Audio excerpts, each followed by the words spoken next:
All right, so step one of making a kegerator, get the fridge you want. I got mine for free off the Facebook Marketplace. They were looking to get rid of it. Step two, gut it. Get all the bottom hardware out. That way you have a place to build a stand and put your keg. And then you gotta build the stand. Goes in there nice, it'll be nice and flat. Okay. Then you got to get your conversion kit. I went with Kegco. I had to go and exchange the CO2 tank they sent me because it is against the law to mail filled gas tanks. So they sent me one. I went and exchanged it. It was about 12 bucks. Totally easy. Now let's work on getting it hooked up. Okay, the first thing I'm going to do is figure out where I'm going to get my tap hole drilled. So I'll take the tap, and the tap handle I bought is about 12.5 inches. So I'm going to try to give it a little clearance so the freezer door doesn't open it every time I open. So I'm going to store my frosted mugs and stuff in there. So I found the center. I'm going to give it 12 3/4, just give it that extra little bit.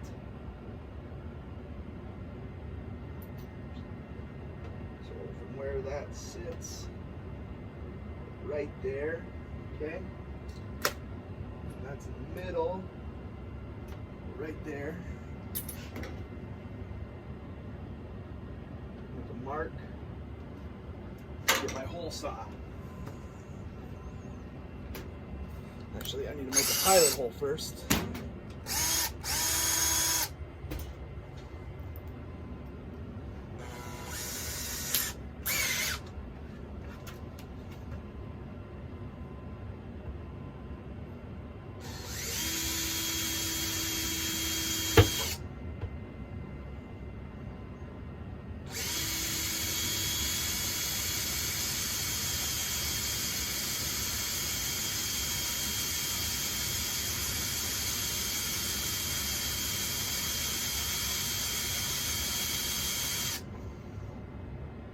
I broke my bit, so that's fun.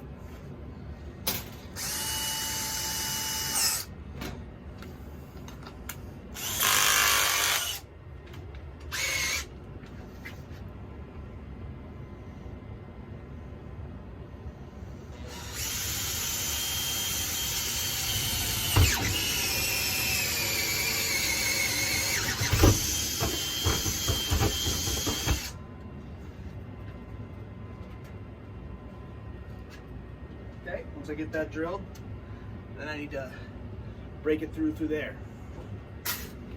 All right, so I got the tap on with my temporary handle. So where I put it in the middle had this little thing here, so I just cut it out, and I needed something hard for it to suck into to keep it flush. So I just used a 2x4, drilled the same hole in the wood, put the tap thingy right through it. I forget what it's called, but yeah, so that's ready to go. All right, so then now to hook up the regulator, put a little bit of plumber's tape on there just to make sure that we don't have any leaks. Regulator goes right here. Start going. Okay, now it's starting to get tight, so I'm gonna take my wrench.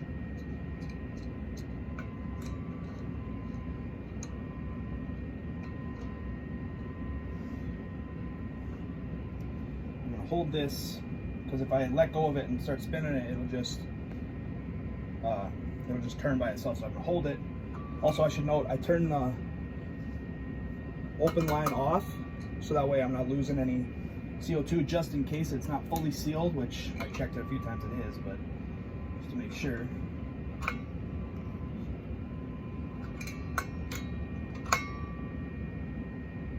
Got on there real nice and tight. Okay. Next thing we're going to want to do is hook up the CO2 line to the CO2 tank. So what you got to do is make sure you get the clamp on there before you put it on. So it's going to be a snug fit, so you're going to have to work it a little bit. Okay. All right, and then up and over where it's at. And I got these nice ones from the kit I bought, but a lot of them will be just screwdriver tightened. So these are just tightened by hand.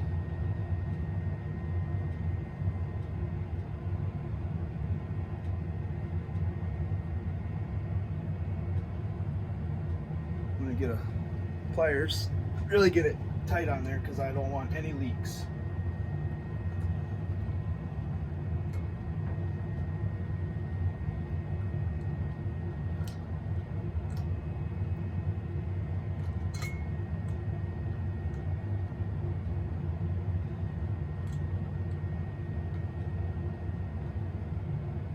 Okay, then gotta hook it up to the coupler, and again gotta put the clamp on there beforehand. Goes on the coupler, which will go into the keg. Put it on there, it's gonna be tight. Okay, and then start it with your hand, finish it with the screwdriver, or not the screwdriver, the pliers. You don't want any leakage.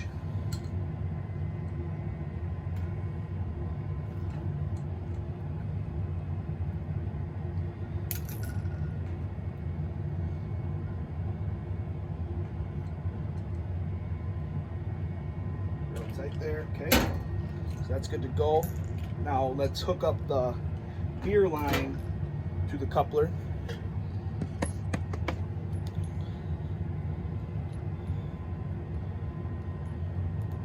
Now make sure you get the little O-ring in there, otherwise you're going to have leakage.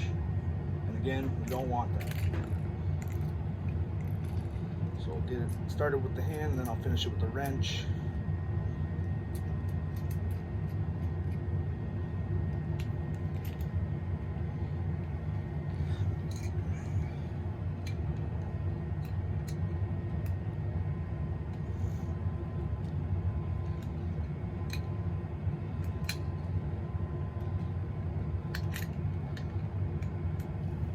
Okay, now that's all that's left to do is hook this to the inside of the fridge to the shank where the beer will come out of the tap.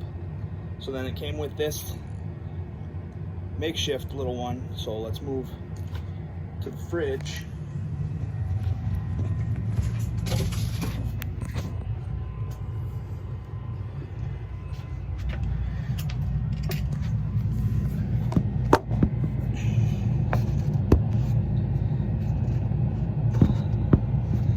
Okay, so what I'm going to do is I'm going to put the CO2 tank in the fridge where I want it.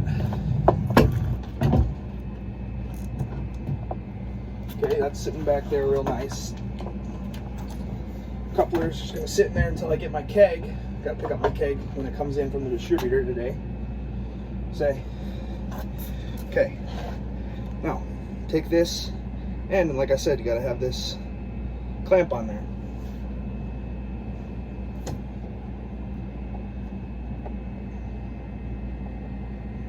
Come on now. There we go. Get it on there as far as you can. Here we go.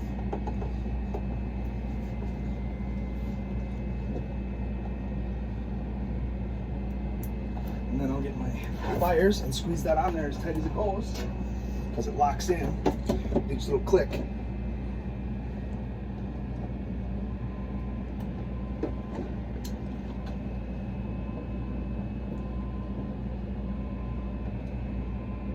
Go, locked in there real tight.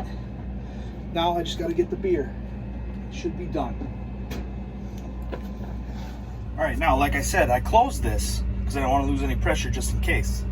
But now I'm going to set the PSI to where I want it. I want it from anywhere from between 10 and 12 PSI.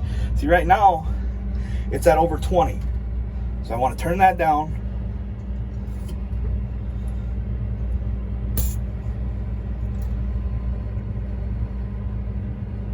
Right there looks to be about between 10 and 12.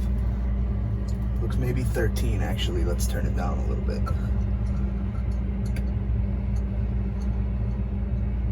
That looks about right there. Looks maybe 11 or 12. That looks perfect.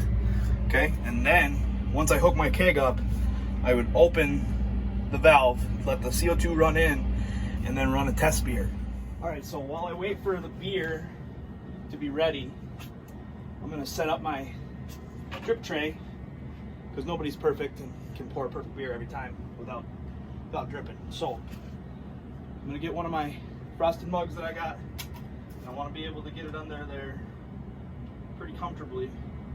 So I'm gonna make some marks. Looks pretty level to me, good enough. Okay. Then what I'm gonna do, check those, okay. I'm gonna drill the screws in.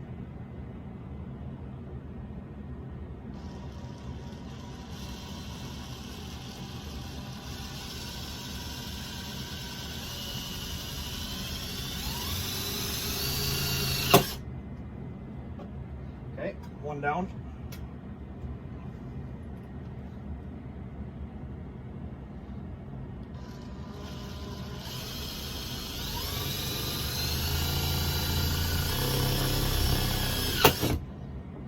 Two down. Okay, I'm gonna slip it on there. Right there. Snug it up a little bit.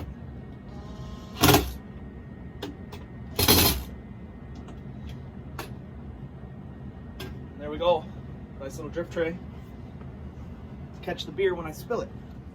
All right, I got my keg. Now, gotta just get it hooked up. Just wanted to start with a quarter barrel just to see how much I drink.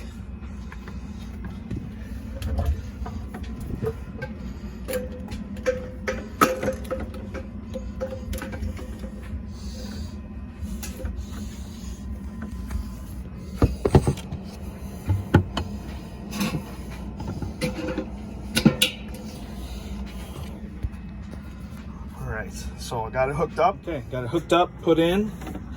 I got my CO2 set to where I want it, in between 10 and 12. Looks good. Close it up, let's pour a test glass.